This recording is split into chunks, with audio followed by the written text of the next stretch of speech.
Assalamualaikum semua. Okey, bertemu lagi bersama Cikgu Adila dalam subjek Geografi tingkatan 2. Okey, so hari ini kita akan sambung masih di bab 10 iaitu bab teknologi hijau. So mari kita teruskan dengan subtopik hari ini iaitu amalan teknologi hijau yang dapat menyelamatkan bumi kita. So sebelum ini kamu telah mempelajari subtopik iaitu konsep teknologi hijau, ciri-ciri teknologi hijau, kemudian kamu telah mempelajari kepentingan teknologi hijau.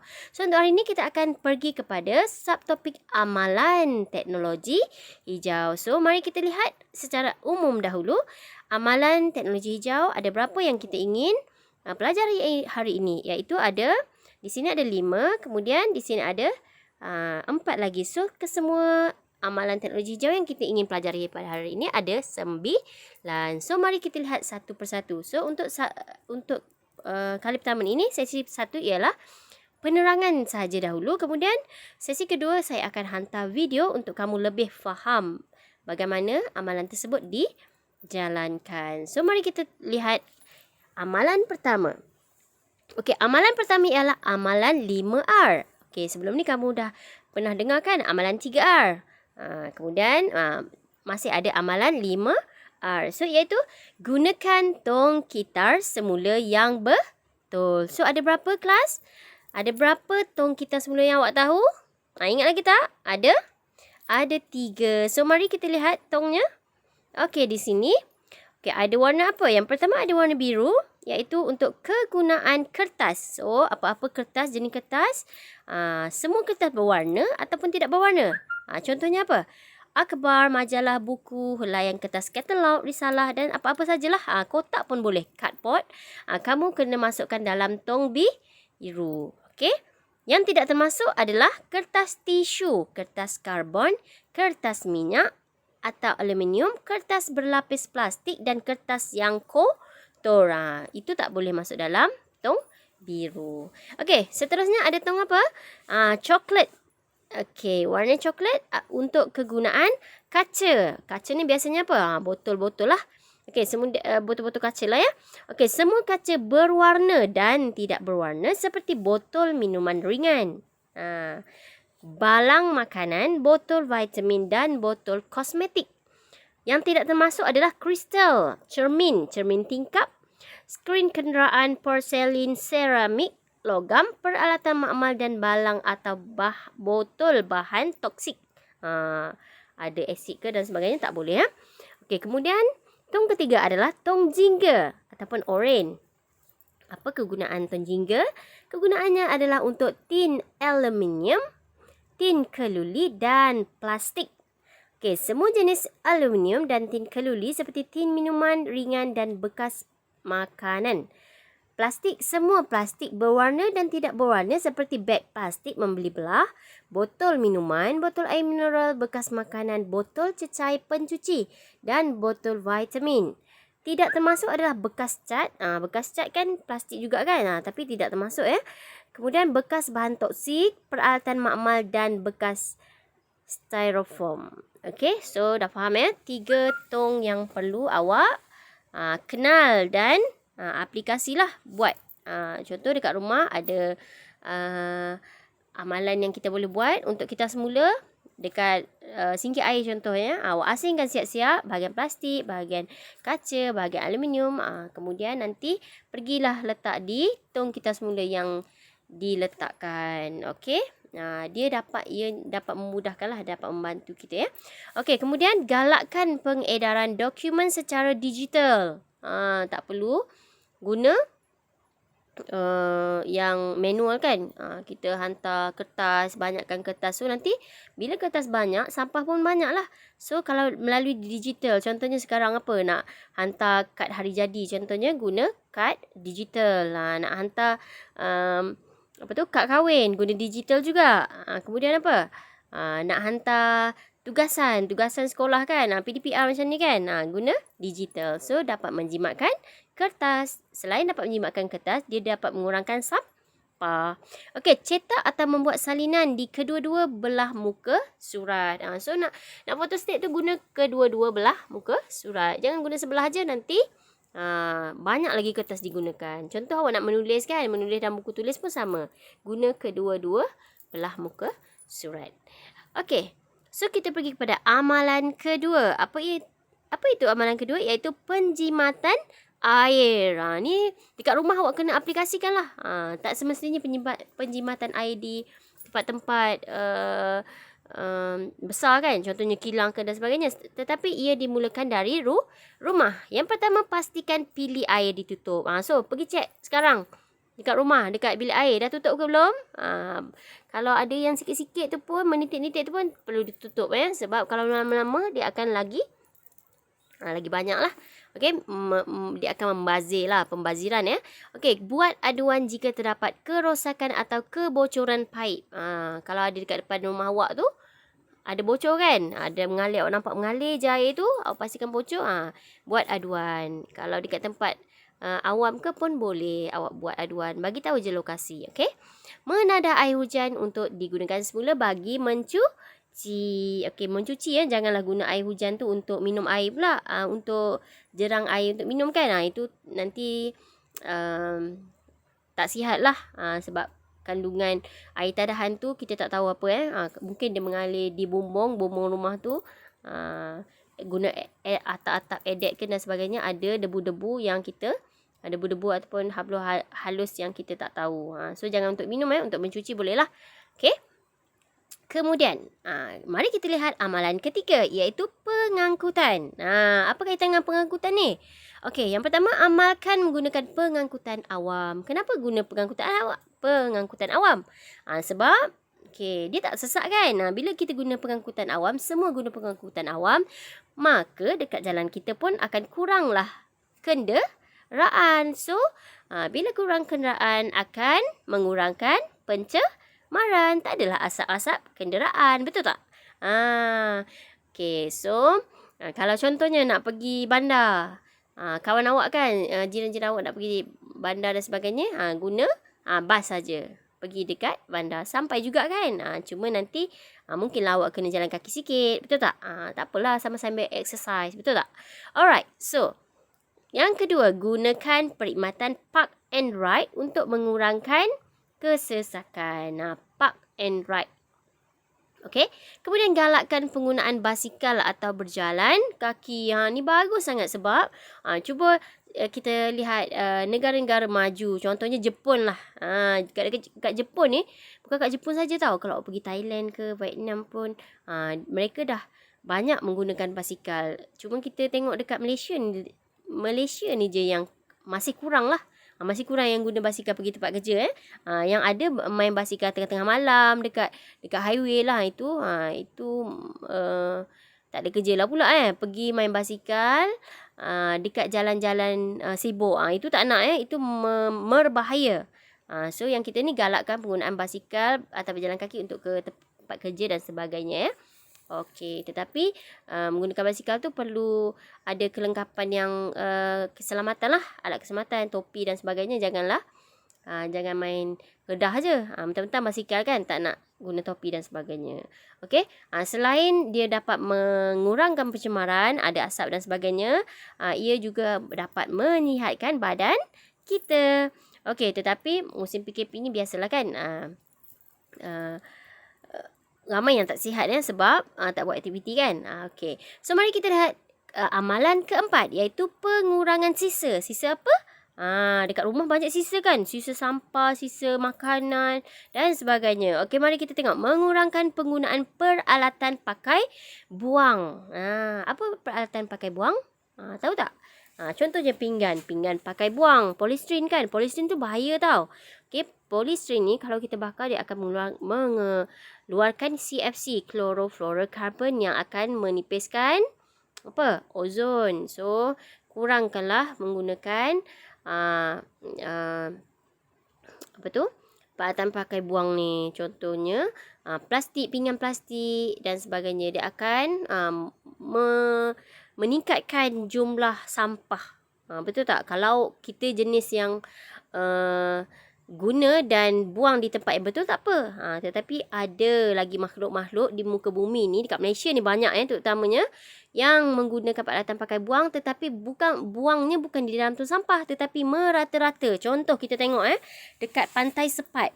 Cuba awak satu Ahad awak pergi kat Pantai Sepat dengan family kan, awak ronda kat tepi tu. Awak cuba tengok, memang banyak sangat sampah yang tidak dibuang di tempat yang betul. Hanya mereka nak berseronok je buat buat BBQ dan sebagainya, mesti guna pinggan pakai buang kan. Kemudian diorang buang kat mana? Dekat tepi celah-celah pokok je. Adalah yang ikat plastik dan sebagainya letak kat situ saja. Sepatutnya dah awak pergi piknik kat situ, apa salahnya bila dah siap habis tu, bukanlah awak lah orang yang pergi piknik lah. Bila dah habis pergi piknik tu, ikatlah sampah-sampah tu. Kalau kat situ tak ada tong, bawa balik sampah tu, buang dalam tong sampah yang berdekatan, yang ada tong sampah. Tak perlulah tinggal dekat celah-celah pokok tu, walaupun awak dah berikat dengan plastik sampah contohnya, dah isi dah dalam tong sampah, tetapi tak ada tong sampah, awak letak dekat tepi pokok. Nanti adalah anjing ke apa dan sebagainya, kucing ke, dia akan cari-carikan plastik tu, dah menyebabkan sampah berterbangan. So sampah. Kemudian bila sampah ni, dia akan menyebabkan pelbagai penyakit, mengundang pelbagai penyakit. Sebab apa? Akan ada tikus, tempat tu berbau busuk dan sebagainya. Betul tak? Okey, kemudian seterusnya, kuasakan pengasingan sisa pepejal isi rumah secara berperingkat. Dekat rumah ni banyak-banyak kan? Banyak sangat sisa makanan kan? So asingkan sisa pepejal isi rumah secara berperingkat. Asingkanlah bahagian sisa makanan dekat satu tempat, bahagian plastik pembungkusan di satu tempat dan sebagainya. Nanti masuk je dalam tong sampah. Okey. Kalau rajin lagi, sisa-sisa makanan tu kita boleh buat baja. Nanti kamu boleh tengok dekat YouTube bagaimana membuat baja menggunakan sisa makanan. Kalau rajin lah. Kalau tak rajin, hanya asingkan. Okey? Okey, mari kita lihat amalan kelima, iaitu penjimatan tenaga. Okey, apa itu penjimatan tenaga? Iaitu mempraktikkan penggunaan pencahayaan semula. Jadi, kalau siang-siang tu tak perlulah pakai lampu. Buka lah tingkap tu. Buka tingkap, buka pintu kan. Buka lansir tu. Awak ikat, bagi cahaya masuk dalam rumah. Okey, ni tak. Dekat rumah bila hari siang pun masih nak guna lampu kan. Kalau tak ada ramai sangat dekat rumah tu, tutuplah lampu tu. Dekat bilik tu, tutup. Kipas lampu yang tak digunakan, contoh dekat ruang bilik, tutup. Awak duduk kat ruang tamu kan, contoh. Kat bilik tu tutuplah. Okey, jangan membazir. Okey. Kemudian tutup suis elektrik yang tidak digunakan. Biasanya apa? Sekarang ramai orang yang terlupa nak tutup charger. Betul tak? Awak charge handset, kemudian terlupa. Awak tarik je dia punya wire tu, kemudian awak tutup. Lupa tutup suis. Betul? So, silalah tutup suis tersebut sebab dia akan membazir. Satu lagi, dia akan berbahaya sebab melibatkan elektrik ya. Manalah tahu kan. Awak tak tutup, tiba berlaku litar pintas dan sebagainya. Okey, terutama peralatan yang mengeluarkan haba. Setrika ke awak lupa tutup, bahaya boleh menyebabkan kebakaran. Ingat. Okey, kemudian tetapkan suhu penyaman udara minimum. Dekat rumah kan ada, masing-masing ada penyaman udara. Rumah saya tak ada rumah awak mungkin ada. Okey, so suhu tu minimum lah. Janganlah terlalu sejuk. Nanti pembaziran lah sebab dia akan menggunakan banyak tenaga. Okey, so mari kita lihat amalan seterusnya. Amalan ke-6, perolehan produk hijau. Okey, yang pertama, utamakan penggunaan bahan mesra alam. Pilih bahan-bahan yang mesra alam. Contoh, beg kan. Beg kita nak guna ni, beg pergi pasar contoh jangan guna beg plastik. Gunalah beg kita semula. So, nanti kalau dah habis beg kita semula tu, boleh buang dalam tong sampah. Nanti dia akan kita semula lah kan. Okey, kemudian apa lagi, banyak lagi lah amalan bahan mesra alam. Contohnya baja. Dekat rumah kan mak ada tanam bunga kan. Bunga ke tumbuhan. Sekarang apa, viral padi pula dah. Apa tu, keladi. Keladi kan. So mak guna baja kan. So jangan guna bahan organik. Jangan guna bahan kimia. Baja kimia guna baja organik. Boleh guna juga sisa-sisa makanan, contohnya lah ya. Contohnya pokok orkid. Dia guna apa tu? Kepala ikan bilis. Boleh juga. Itu yang sendirilah, yang sendiri. Ada juga baja organik yang telah dijual di pasaran. Kalau nak buat sendiri lagi bagus. Okey, guna sisa-sisa makanan tu. Alright. Kemudian amalkan pembelian bahan kimia biodegradasi untuk pembersihan dan penyelenggaraan. Sama juga nak cuci lantai ke, nak cuci kereta ke, ada bahan-bahan yang mesra alam lah.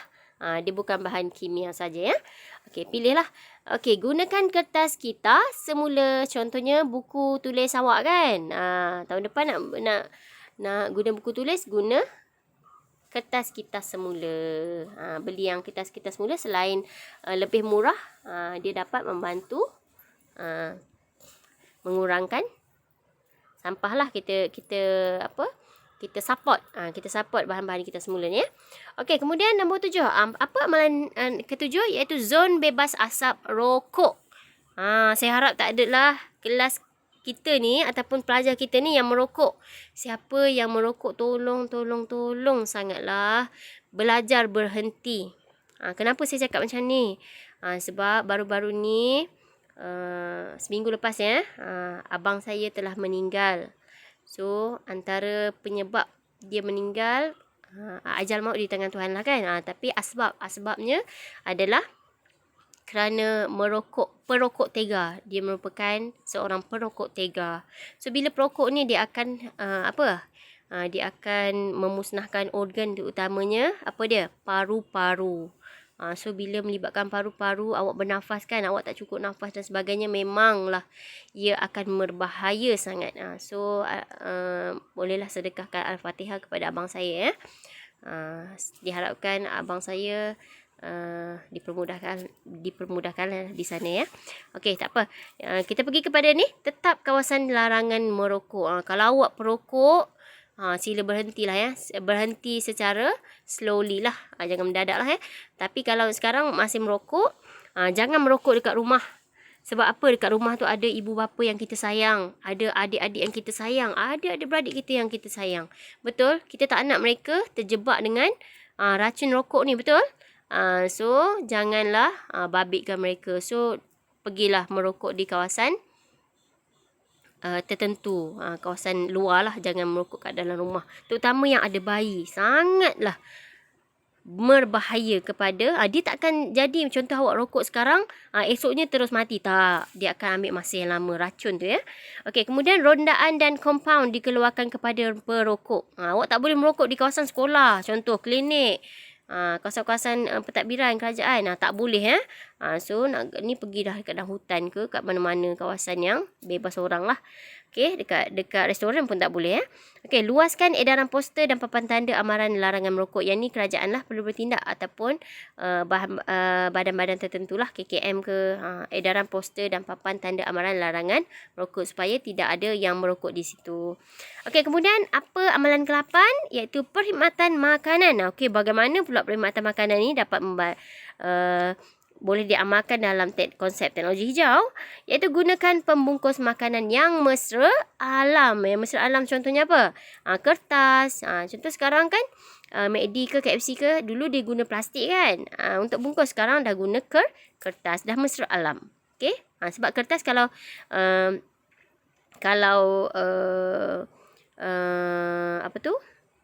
contohnya jatuh dekat tanah kan, dia boleh diuraikan. Kalau macam plastik tak boleh urai ya. Okey. Bawa bekas makanan sendiri untuk mengisi makanan dan minuman. Okey ya. Bawalah bekas makanan sendiri. Tak payahlah guna bekas-bekas pakai buang. Nanti banyak sampah. Okey, kemudian elakkan penggunaan botol air plastik yang tidak boleh digunakan. Tambah-tambah botol plastik ni contoh air mineral tu ya, tak boleh guna 2-3 kali ya. Dia akan ada tindakan kimia yang menyebabkan penyakit ya. So sekali saja guna. Okey, kemudian buanglah di tong yang disajaskan. Cikgu dekat rumah saya tak ada lah, dekat taman saya tak ada lah tong kertas semula cikgu. Tak apa, masa awak nak buang tong sampah dalam tong awak tu, awak asingkan siap-siap. Contoh awak ada dekat rumah, sediakan 3 plastik. Plastik untuk plastik dan aluminium, plastik untuk apa? Kertas, untuk kaca. Kemudian nanti bungkuslah.